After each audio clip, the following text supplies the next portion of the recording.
لو من بصركم بسرات زدات إرتران تقرأين ناستات 3 عامتات كسمعة هنك أو زبلا بسرات إنه إرترا بحبو ناب تقرأي كم زعاتو أمباسدر سليمان ددف إرترا كبتيني وقع مسارحتات ناب تقرأي كم زعاتو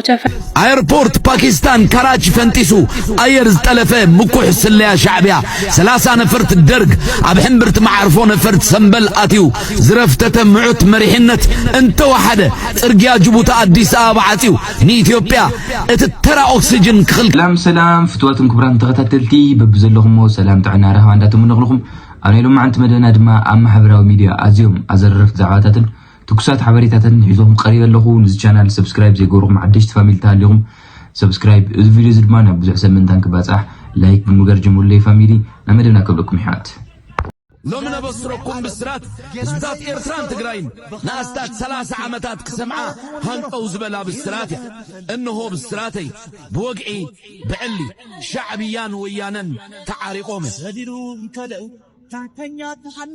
حلفيا كليلهم تعارقوا من فرقان ثم كل تقربا بتنحل حدوم زقاربوا احوات ودبات نخباسو حوخاتهم مستباسو لما نخي عرقوا كسرحوا صنح اكلات دما كسب دم صفو عيبوا الحجي شعبيان ويانا تعارقوا من فرقان الزرفة الجبراء مدرخ خير راغبنا يلهم ومع السلام أو تنحفاش كلاهم زغل كجمت زغل يهلودو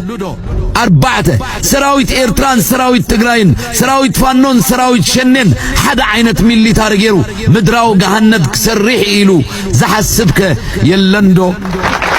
ازي ناي مدرس اليو ناي سماي دمان حس حموشته ناي وكلنا وقتر قومي فلطون كيح بحر متنكاف مالت روسيا سعودية قبسي شاينا خي تلفه حيالات هاقرات ربحاتات نمحلو نسال ساي وقع علم لممدك قبراخ عدم مخانو اي قنزبندو بزعب امريكاون حزو دعانيا زخونه وره إرتريا يس ريليشنز أب تحت زبل بمينستر قدات وطاعت عثمان صالح استمر حلو أخ منقست إرترا مسمخار بريزيدنت حبرات منقستات أمريكا أب قداي أفريقيا مسعود بولوس وقع وركبا كايدو تبي إسران حموشن مسكرم إسران حموشن قن مبل 8 وعلى حبرات عقرات تهايد ركب بمينستر قدات وطاعت عثمان صالح استمر حلو أخ منقست إرتران أما غار بريزيدنت حبرات منقستات أمريكا أب قداي أفريقيا مسعود بولوسن نعمتات عشكيرو تصنح زمدنا إرتران أمريكان ممحياش زعل لما منبارو تقليتول إرتران أمريكان دهر عمتات نفال ماي اوانين بدرجة لعلوات سمز منقستات كم زامسل وقع وركب زكايدا زلوا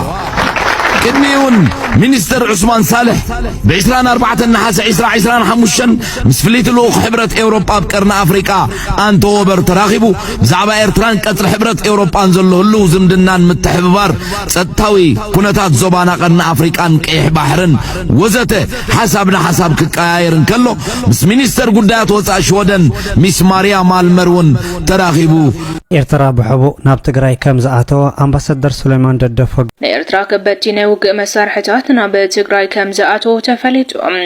مدلاونا ودينا لنا سراويتنا قديفهم وسنو يبلنا لو خبل دكتور دبرتسن ገብረሚካኤል ተሰሚዖም أمرار حاسراوتي تقرأي تقددو أبلع مقابر سرعات بلتقنا زقبر قالتي كم زجمر أفليتهم حتو أفتق بحر إثيوبيا قب مخانو أزهقليتو قليتو مولو أمباسادر إثيوبيا أب صومال أمباسادر سليمان ددفو تمال بتويتر أبزوصو مجلسة سراوت إرترا مسكبرتو أصواراتو بحبو تقرأي كم زعاتوان بزخا إرترا حقاو نايمت قعت علامة خدكون يا كبلات انكيغو أمباسادر سليمان منكسي إرترا مسمرحة حوحات بمسماد إزوج أمريت تقرأي مقبر بموتان ليت مبرهات بمدفع تانكتاتن كبت أصواراتن ناب تقرأي اتو خمزلوز جلسة أمباسادر منكسي إثيوبيا نفسو نايمك لخال مسؤول تتقيمو نيرترا حقاو علامة خقبرا كم زخيلات انكيغو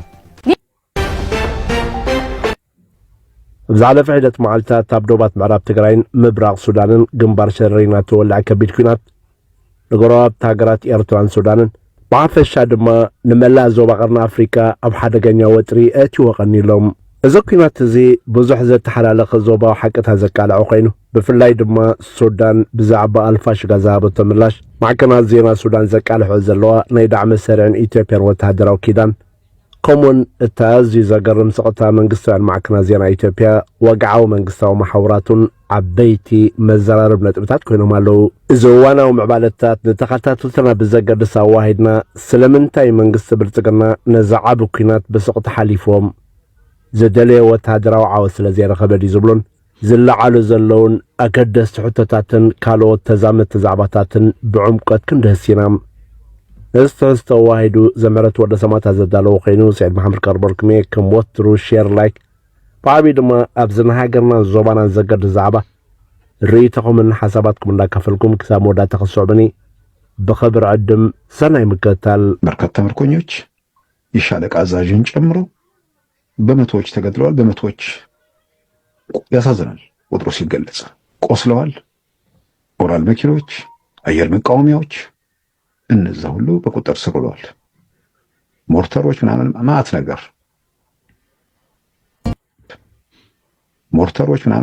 ነገር ኢትዮጵያ መንግስት ያመኑ እስካሁን ድረስ ይሄ የተደረገ ድሕርቲ ብሓደ ናሕሰ 2026 ኣብ ግንባር ሸረሪና ኣብ መንጎ ሰራዊት ፌደራል ኢትዮጵያን ሓይልታት ትግራይን ተወልዐ ደማዊ ግጭት ሰራዊት ኢትዮጵያ ዶብ ጥሒሱ ነቲ ኣከራኸሪ መሬት ኣልፋሽጋ ተቆጻጺርዎ ዝብል ወረታት በሰፊሑ ተዘርጊሑ ነይሩ። ይኹን እምበር መንግስቲ ሱዳን ነዚ ሓበሬታ ብዕሊ ነጺግዎሎም። ማዕከን ዜና ሱዳን ጠይባ ቲቪ ብ4 ናሕሰ ከም ዘቃልሖ ላዕለዎት ሰበስልጣን ጸጥታ ሱዳን ኣብቲ ዶብ ተረኺቦም ነቲ ኩነታት ድሕሪ ምግምጋም ንህዝቦም መተኣማመኒ ሂቦም ኣለዉ። ሓደ ላዕለዋይ በዓል ስልጣን ጸጥታ ሱዳን ኣብ ዝሃቦ ቪድያዊ መግለጺ ነቲ ኣብ ዝሓለፈ መዓልትታት ተዘርግሐ ናይ ሚድያ ጸብጸባት ንምጽራይ ኣብዚ ዶብ ተረኺብና ኣለና። እቲ ዝተኻየደ ወተሃደራዊ ፍጻመታት ሙሉእ ብምሉእ ኣብ ውሽጢ ዶብ ኢትዮጵያ ጥራይ ተሓጽረ ምዃን ዘረጋግጽ ህዝቢ ሱዳን ኣልፋሽጋ ብምሉእ ጸጥታ ዝተሓለወትን ብደቃ ትሕሎ ዘላን ምዃና ከተኣማምን ንደሊ ክብል ሓቢሩ። ኣብቲ ኩናት ግን ኣብ ኢድ ሚሊሻታት ዝነበረ ተወሰነ ከባቢታት ሓምዳይት ብሰራዊት ኢትዮጵያ ተረጊጹ ከም ዝነበረ ይትፍለጥ። ኣልፋሽጋ ግን ካብኡ ንደቡብ ሸነኽ ኮይኑ መንጎ ክልቲአን ሃገራት ነዊሕ ዝጸንሐ ጉዳይ ዘለዎ ኣብዚ እዋን እዚ ኣብ ትሕቲ ሱዳን ዝርከብ ኣዝዩ ልሙዕ ከባቢ እዩ። እዚ ኩነታት ሱዳንን ኢትዮጵያን ብፍላይ ካብ ወርሒ ጉንበታት ሒዙ ኣብ ልዑል ወጥሪ ዝርከብ ሰራዊት ሱዳን ነቲ ኣብ ማዕርፎ ነፈርቲ ካርቱም ተፈጽመ መጥቃዕቲ ድሮን ብመንግስቲ ኢትዮጵያ ተደገፈ ኢሉ ብወቅዕ ድሕሪ ምኽሳሱን ሕነ ክፈዲ ምዃን ድሕሪ ምሕላኑን ክልቲአን ሃገራት ሰራዊተን ናብ ዶብ ኣኪበን ጸኒሐን። ኣብዚ ሕጂ እዋን ሳዕብየን ናይዚ ኣብ ትግራይ ተወላዕ ኩናት ናብ ሱዳን ይላባዓሎም። እዚ ከምዚ ኢሉ እንከሎ እቲ ንመላእ ዞባ ቀርኒ ኣፍሪቃ ዘሰንበደ ሓድሽ ጂኦፖለቲካዊ ሓቂ ግን እቲ ኣብ መንጎ ሰራዊት ኢትዮጵያን ዕጡቓት ዳዕሚ ሰሪዕን ተፈጢሩ ዘሎ ቅሉዕ ወተሃደራዊ ኪዳን እዩ። እተን ንሰራዊት ሱዳን ዝድግፋ ማዕከናት ዜና ሱዳን ተዋጋእቲ ዳዕሚ ሰሪዕ ኣብቲ ናይ 1-2 ናሕሰ ኩናት ሸረሪና ኣብ ጎኒ ሰራዊት ፌደራል ኢትዮጵያ ኮይኖም ኣንጻር ሓይልታት ትግራይ ተዋጊኦም ዝብል ሓበሬታ ብሰፊሑ ቃልሑ ኣለዋ። ህወሓት ብ3 ናሕሰ ብዘውፅኦ መግለጺ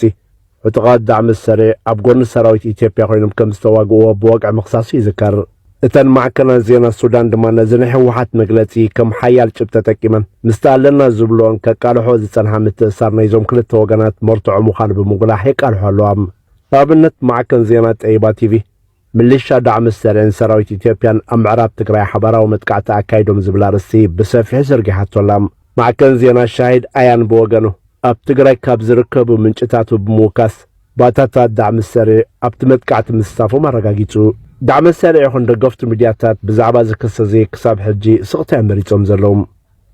እዚ ስቕታ እዚ ድማ ከም ሓደ ርእሱ ዝኻለ መርትዖ ዝውሰድ ምዃኑ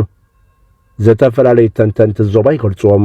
እቲ ብዓብዪ ተኸሲ ዘሎ መንግስቲ ኢትዮጵያ እውን ኣብዚ ጉዳይ ይኹን ኣብቲ ኩናት ብዓብዪ ዝኾነ መንግስታዊ መግለፂ ኣይሃበን ዘሎም። በዚ ድማ ስቕታ ኣዲስ ኣበባን ስለምንታይ መንግስቲ ኢትዮጵያ ኩናት ሸረሪና ክሓብኦ ደልዩን ዝብል ዓብ ሕቶ ኣልዒሉሎም። እዚ ኩሉ ዞባዊ ምትሕልላኻትን ደማዊ ኩናት እናተኻየደ እንከሎ መንግስታውያን ማዕከናት ዜና ኢትዮጵያ ከም ኢቲቪ፣ ፋና፣ ዋልታ ከምኡውን ላዕለዎት ትካላት መንግስቲ ሚኒስትሪ ሓበሬታ፣ ሚኒስትሪ ምክልኻል፣ ኣዘዝ ሰራዊትን ብዛዕባ እዚ ብሓደ ናሕሰ ተወላዕ ዓብ ኩናት ፍጹም ጸማም እዝኒቦም ስቕታ መሪጾም ይርከቡ ተንተንቲ ጉዳያት ቀርና አፍሪካ ነዘን የአዲስ አበባ ስቕታ ብዕምቆት ክምርምርዎን ከለው እዚ ስቕታ እዚ ድኹም ዲፕሎማሲያዊ አቀራርባ ጥራይ ዘይኮነስ ናይ ሓደ ዝፈሸለ ወተሃደራዊ ስትራቴጂ ነጸብራቕ ምዃኑ ይዛረብሉ ኣለዉ ስለምንታይ ኣምስቑ ኢሎም ከምቲ ብዙሓት ወገናት ዝብሎ ሰልፊ ብልጽግና ነቲ ዝደለየ ወተሃደራዊ ዓወት ብቕልጡፍ ስለ ዘይረኸበ ድዩ ዝብል ሕቶ ብምልዓል እወ እዚ እቲ ሓደ ዓበ ሓቂ ብምባል ይረድኡም ነዘን ምርዳእ ነቲ ሓንቲ ብዛዕባ እዚ ኩናት ዝጸብጸበት ልዑላዊ ሚድያ ዝተባህለት ጎድናዊት ወይ ድማ ጽጋዕተኛ ማዕከን ዜና መንግስቲ ክንድረ ይግባም እዛ ማዕከን ዜና ሰራዊት ፌደራል ዓበ ዓወት ኣመዝጊቦም እማዊት ተዋጋእቲ ትግራይ ሞይቶምን ቆሲሎምን 141 ተማሪኾም ከምኡውን ጸረ ነፈርቲ ዙዕ 23ን ኣማይት ክላሽንኮቭን ተማሪኹ ዝብል ናይ ፕሮፓጋንዳ ዜና ዘርጊሓ ነይራ ብሓቂ ግን ሰራዊት ፌደራል 141 ምሩኻትን ከበድቲ ኣጽዋር ማሪኹ ዓብ ዓወታ መዝጊብ እንተዝኸውን ነይሩ እተን ዝኾነን ዘይኮነን እናማሃዛን እናጋነናን ፕሮፓጋንዳ ወፍሪ ብጽዑ ተታሒዘኖ ዘለዋ መንግስታውያን ማዕከናት ዜና ኢቲቭን ፋናን ሱቕ ምበላዶ ዝብል ሕቶ ይዘልዕል እዚ ግን ዘይከውን እዩ ሰራዊት ብልጽግና ዋላ ንእሽቶ ዓወት ተዝረክብ ነይሩ እተን ሚድያታት ነቲ ዜና ብሰፊሑ ኣጋፊሐን ብምዝርጋሕ መዓልትን ለይትን ክፍንዎ ዝኽእላ ዝነበራ መናፍዕ ንምግማታ ኣይጸግምን እዘን ትካላት ነዚ ፍጻመ ብስቕታ ክሓልፎ ምምራፀን እቲ ሓቂ ኣብ ባይታ ካብቲ ልዑላዊ ሚድያ ዝበለቶ ፕሮፓጋንዳ ብኣንጻሩ ምዃኑ ይዘረድም ስለዚ መንግስቲ ኣብዪ ኣሕመድ ስቕታ ዝመረጸሎም 3 ቀንዲ ስትራቴጂያዊ ምኽንያታት ክኾኑ ዝኽእሉ ብምባል ተንተንቲ ነዞም 3 ምኽንያታት ይቐምጡ እቲ ቀዳማይ ፍሽለት ቁልጡፍ መጥቃዕቲ እዩ ኣብዪ ኣሕመድ ነዚ ኩናት ብሃንደበት ከፊቱ ንምዕራብ ትግራይ ሸረሪናን ኦምባራኪትን ኣብ ውሽጢ 2 ሰዓታት ብምቁፅጻር ሓይልታት ትግራይ ምስ ሱዳን ዝገብሮ ዘለዉ ርክባት ንምብታኸን ይወጢሩ ነይሩ ይኹን እምበር እቲ መጥቃዕቲ ብሓይልታት ትግራይ 413 ተሪር መኸተ ስለ ዝገጠሞን ሰራዊት ፌደራል ከቢድ ክሰራ ስለ ዝወረዶን ነዚ ፍሽለት እዚ ኣብ ሚድያ ወፂኻ ምዝራብ ፖለቲካዊ ርእሲ ቐሽለት ስለ ዝኾነ ዝብል እዩ ካልኣይ ዲፕሎማስያዊ ውርደት ኪዳን ምስዳዕሚ ሰሪዕን እዩ ምኽንያት ናይዚ ድማ ሰራዊት ኢትዮጵያ ምስቶም ብማሕበረሰብ ዓለም ብገበን ኩናትን ምጽናት ዓለይ ጆኖሳይድን ዝኽሰስ ዘለዉ ዕጡቓት ዳዕሚ ሰሪዕ ብሓባር ኮይኑ ምውግኡ ብማዕከናት ዜና ሱዳንን መግለፂ ትግራይ ምቅልዑ እዩ እዚ ፍጻመ ነቲ ኢትዮጵያ ከም መሳርሒት ሕቡራት ኢማራት ዓረብ ኮይና እትጻወቶ ዘላ ሓደገኛ ዞባዊ ተራ ዝያዳ ዘጋልጽን ተወሳኺ መርትዖን እዩ መንግስቲ ኢትዮጵያ ብዛዕባ እዚ ኩናት ወግዓዊ መግለፂ እንተሂቡ ነቲ ምስዳዕ መሰሪዕ ዘለዎ ሕቡቕ ኪዳን ክሕድ ወይ ከረጋግጽ ክግደድ እዩ ክልቲኡ ድማ ዲፕሎማስያዊ ዋግኡ ኣዝዩ ከቢድ ስለ ዝኾነ ስቕታ ምምራጽ ብውሕዱ ንግዚኡ ከምኡን ከመዋፅር ይወሎም እቲ ሳልሳይ ምኽንያት ድማ ፍርሒ ውሽጣዊ ቕልውላዊ እዩ ኢትዮጵያ ኣብዚ ሕጂ እዋን ብኩናት ፋኖ ኣምሓራን ኦነግ ሸኔን ትሕመስ እያ ዘላ ቁጠባት ሃገር ኣብ ኣዝዩ ዝኸፍአ ደረጃ ወዲቑ ህዝቢ ብናብራ ይሳቐሎም ኣብዚ ኩነታት እዚ እቲ ሃንደበት ወሊዑ ብብዙሕ መድያት ንውሽጣውን ግዳማውን ሃልክታት ከይተረፈ ክብለጸሉ ዝሓሰበ ኩናት ስለ ዝፈሸለ ኣብ ሰሜን ሓድሽ ኩናት ተወሊዑ ኢልካ ብወግዓውያን ሚድያታት ምዋጅ እሞ ድማ ምትሕሳብ ዘይብሉ መርትዖ ዘይብሉን ዝሕሰበሉ ዝኾነ ይኹን ትሕዞ ዘይብሉ ተሓምሽሽ ዝተረፈ ወፍሪ ኣልዒልካ ኣብ ልዕሊ እቲ ዝተማረረ ህዝቢ ኢትዮጵያ ዓብ ስነኣእምራዊ ራዕዲ ክፈጥርን ኣብ ልዕሊ ስርዓት ኣብ ዘሎ ተቃውሞ መሊሱ ከም ዝጎርን ስለ ዝገብር እቲ መንግስቲ ነዚ ሓድሽ ባርዕ ካብ እዝኒ ህዝቢ ንምሕባይ ይፅዕር ዘሎም ስለዚ እዚ ኣብ ግንባር ሸረሪና ተወልዐ ኩናት ከምቲ ማዕከናት ዜና ኢትዮጵያ ብስቕታ ክሓብኦ ዝፍትና ዘለዋ ተራ ንእሽቶን ግጭት ኣይኮነን እዚ ኩናት እዚ ሰራዊት ሱዳን ዳዕሚ ሰሪዕ ኢትዮጵያ ኤርትራን ሕቡራት ኢማራት ዓረብን በቐጥታ ይኹን ብተዘዋዋሪ ዝሳተፍሉ ዘለዉ ሰፊሕ ዞባዊ ኩናት እዩ ሱዳን